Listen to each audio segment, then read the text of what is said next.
Hello everybody out there, and welcome back here with the future once again. And today I have a unboxing and review to do over a couple figures that I added to a collection that I started collecting when I was, only 8 years old. These came out in 1990 and ran till early 1995 in 11 series. Some of them were really hard to get a hold of. These two here were, common, but, these were so, weirdly dispersed through stores and stuff that my dad, he would get every single one that he would ever find, but we never did find certain characters.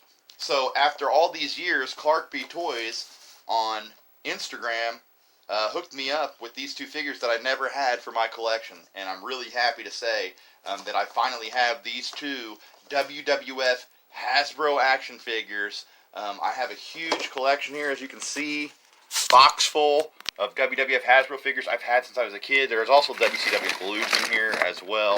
I have the ring. There's some other figures that I had just laying out here, which I'll throw in the box right now. But yeah, I have a huge collection, but a lot of them I am missing, believe it or not. I've always been a huge fan of wrestling, and I got into these when I was a kid. Saw the first commercial on TV. I wasn't collecting the LJN line, although my cousin had some that I played with and stuff like that, but I got really into collecting these guys. Some of these are dusty too, like you can see the Mountie there. He collects dust. Yeah, the ring pretty wore out because I used it as a kid all the time. But yeah, I'm so happy to have this package from, I've gotten to be a pretty good friend of his as well. JS Warrior, you can see Salisbury Mills, New York, sent to me, Jeff Jarris, USPS, and the two figures are inside here. And now, without further ado, I think we should go ahead and bust this open. But first, I want to thank everybody who's subscribed lately, dropped any comments, left any kind of feedback. I really appreciate all the support here on the channel. And yeah, guys, now let's get into it without further ado and unbox these 1990s WWF Hasbro action figures. Let's check them out. Okay, so here we have the two figures that I busted out of the package from JS Warrior, aka Clark B. Toys. And obviously I didn't say at the beginning that this ring does not have any ropes, but that's pretty obvious. I have Greg the Hammer Valentine and the Texas Tornado, Kerry Von Erich. And right now, there we go, getting a little focus, out of focus there, but you can see in all their glory, Greg the Hammer here. Both are, in pretty good condition, other than Texas Tornado's waist action, his tornado punch. I can't remember if that's exactly what they called it, the tornado twist or something like that. It does not work at this time. These were both part of Series 3, by the way, 1992. They released 12 figures that year, and Texas Tornado and Greg the Hammer were in that series. Two figures that I did not obtain. I think I have all of the other figures in one form or another. I did not tend to get a lot of the doubles, like if they made a character in another attire, unless it was just a drastic change. I have 3 Macho Mans, a couple Hogans. My dad would just pick me up those, I think, just for the collectability factor in the long run, because those were the main characters. But Texas Tornado here was part of that series along with Greg the Hammer, and I could never find them in stores, these two guys. And I remember looking and looking and looking, and both these guys are interesting because Greg the Hammer Valentine initially, and he was actually in this same exact pose, was supposed to be the Rhythm and Blues Honky Tonk Man and the tag team set, along with the Rockers, the Bushwhackers, and yeah, it was the Rockers, Bushwhackers, Demolition, and Legion, and it was supposed to be Rhythm and Blues, but ended up, the team disbanded and weren't together by the time they released the figure, so they switched them up just to regular Greg the Hammer, which he went back to. But that is a notorious, one of the notorious figures. And here is Honky Tonk Man. I've always wanted to do this, even since I was a kid. I would have teamed them up anyway as Rhythm and Blues, and there they are, in all their glory, Rhythm and Blues. Could have been Rhythm and Blues Greg, but instead we got the classic blonde, shin guard wearing Greg the Hammer Valentine. Greg was just an old school classic wrestler, son of Johnny the Valentine. The great Johnny Valentine, my dad says, was even better than Greg ever was. But yeah, teamed with Ric Flair at one point. in his career. Also was like Intercontinental Champion. Had a hell of a match, I think for the U.S. Championship with Roddy Piper at the initial Starrcade in NWA. Dog collar match. If nobody saw that match, how brutal.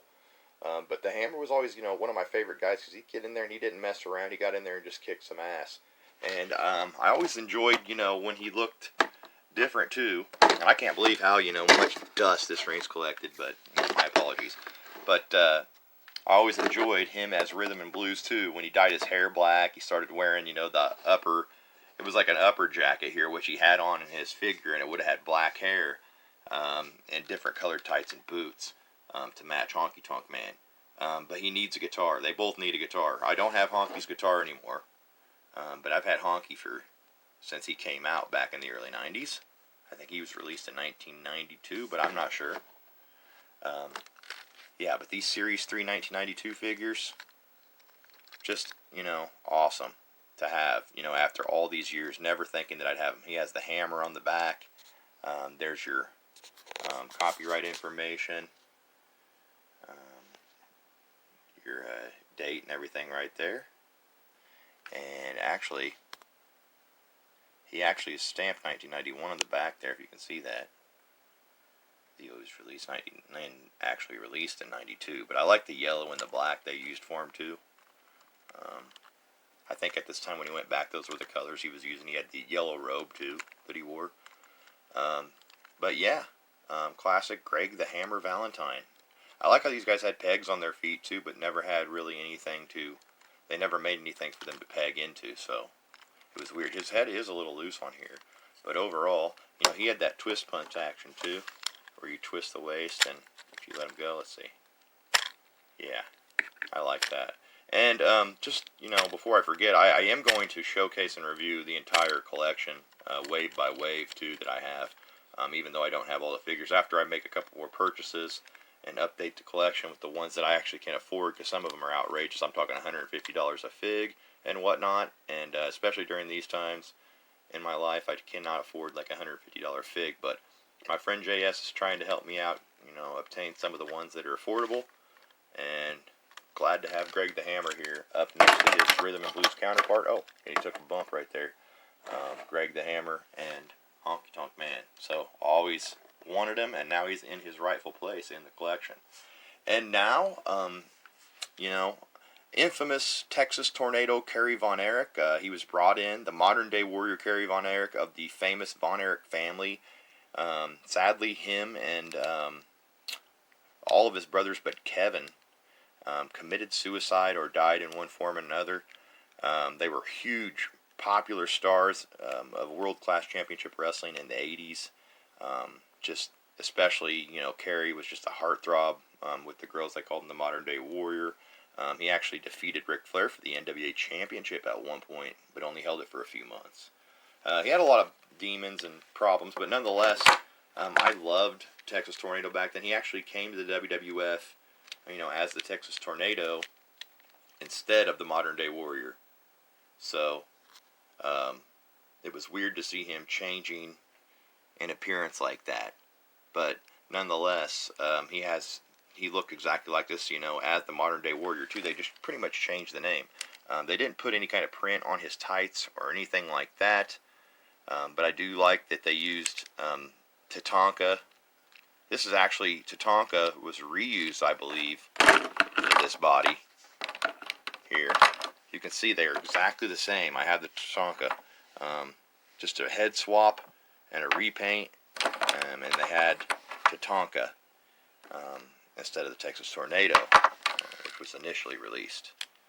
But very cool figure. You can see his arms are pretty flappy here, and the action does not work. But Tatanka, I can show the action. As you wound him up like that, and let go, and he'd just do a twist like that. So the action had been broke on Texas Tornado. But nonetheless, I've always wanted to compare these two as well and get them side by side. You can see I like the white and red too, just to complement.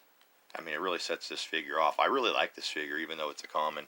Always wanted Texas Tornado. He definitely would have at least had an Intercontinental title run, and the Rhythm and Blues would have at least had a tag title run in my federation if I would have ever got a hold of these guys.